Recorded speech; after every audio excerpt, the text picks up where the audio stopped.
Log recording 4:20 p.m. It is March 21st, 2022. We were John C., Roseman, California. The zombie of Roseman, I should call myself these days. Barely awake and barely alive at the same damn time, dealing with the damn sleep issues I've been dealing with these days with my own health issues. Then I have to have a stress out situation regarding Ukraine and Putin, but if that isn't enough, or dealing with the class and dealing with Putin in that situation. No, I had to seek out more stress by going on YouTube and checking out something that might calm me down a little bit, and then seeing a friend going insane at this point concerning about what Carnival Cruise Corporation may have been doing, or at least one particular ship had been denying people because of certain muster drills that haven't been taken care of. If the people aren't doing the electronic muster drills that they're supposed to be doing, they're going to be denied food. According to what Tony had been getting off of this one other gentleman, which I've got to research to see whether or not if this dude is actually legitimate or not.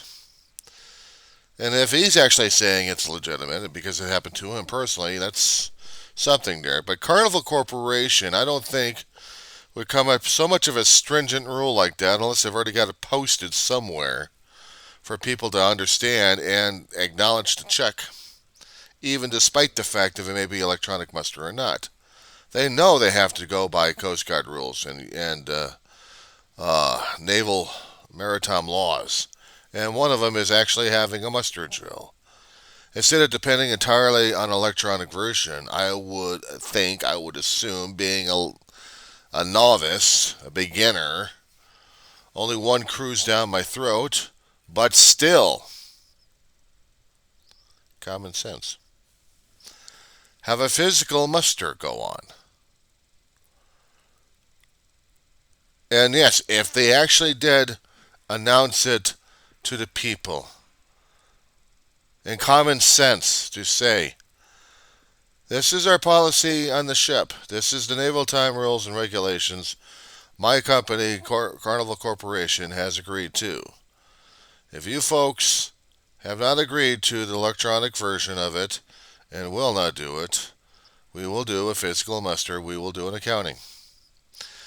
We will suspend operations regarding the food because of this actions that we are forced to take regarding your lack of cooperation, which we would greatly appreciate to get this forward.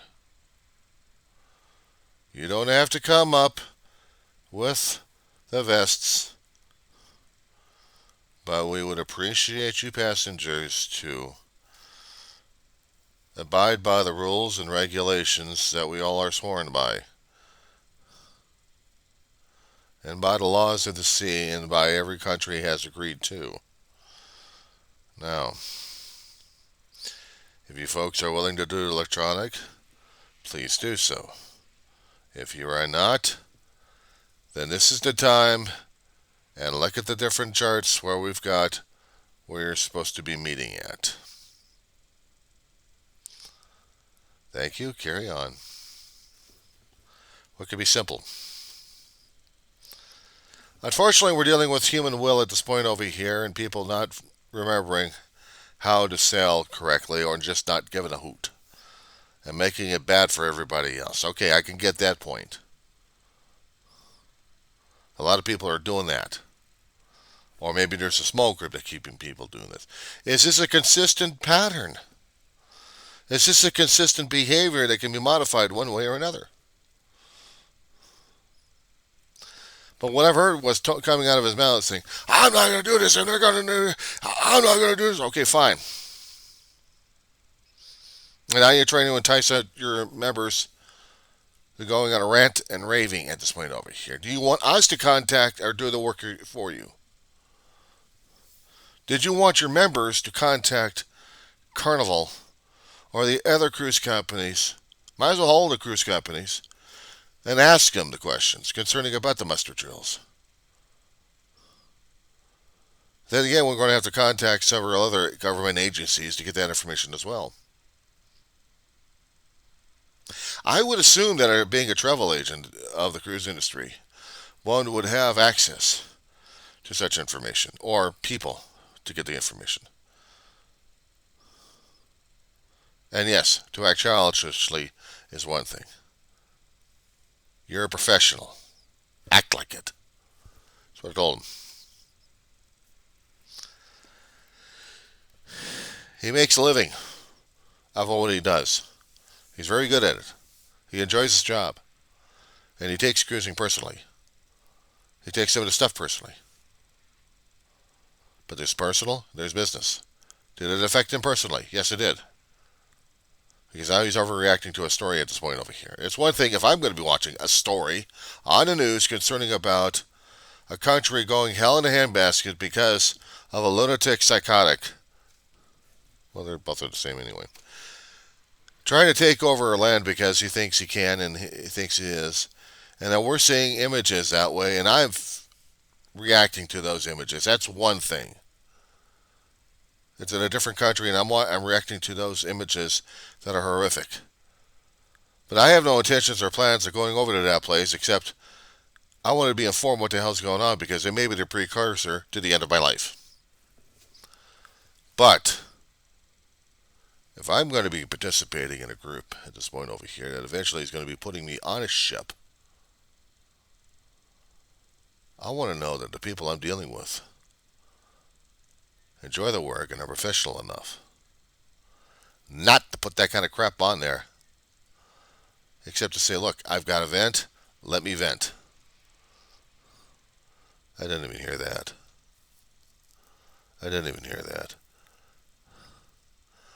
What I'm looking for is not exactly an apology to me, but an apology to his group. Save him the embarrassment.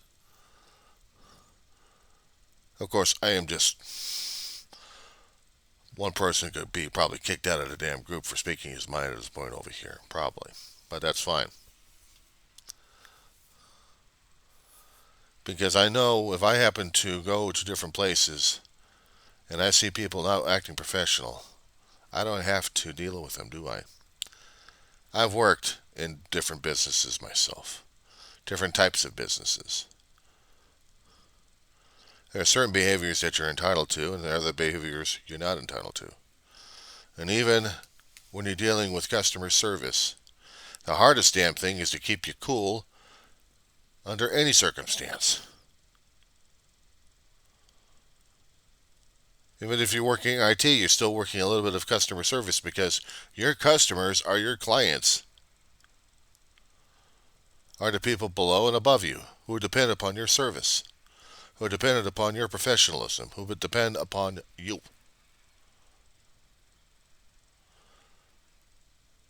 And I have been called in too many damn times because I may not have performed up to their expectations. And I had to apologize before and after my butt gets kicked out of the place. So yeah, I know. I just wanted to get this venting off my chest. Because once I put this out here, I know I'm going to have to mark it up as a vent with an apology letter on it. It'll hurt. It'll piss off people left and right. That I don't know what I'm saying about. I don't know what I'm observing. Except I do know what I'm observing. I'm absorbing. I am observing. I cannot talk right now because my mouse is not working right this point. I need liquid.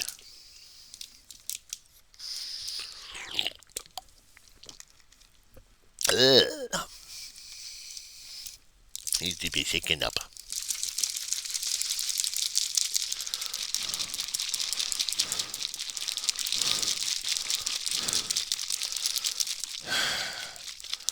Add a little narcolepsy to this.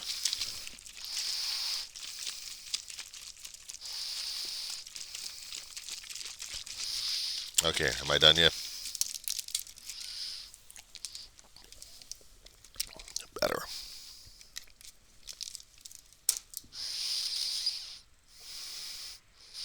See, even there I had to add a little humor to this rant. Gentle viewer, please be advised. I've already had a lot of situations happen to me that both good and bad opinions happen. And I may be called a lot of rotten things or maybe dumped left and right. I'll expect it. I'm not trying to get out ahead. I'm not trying to get an ego rise over here saying I'm better than you schmucks. No, I'm the only schmuck around here, okay? I'm the only fool and idiot. But what I do care about is a good person losing his mind. It's one thing for a friend to talk to another friend, but I'm a customer talking to a professional. Or one professional talking to another professional. This is my log. This is what I'm sticking to it.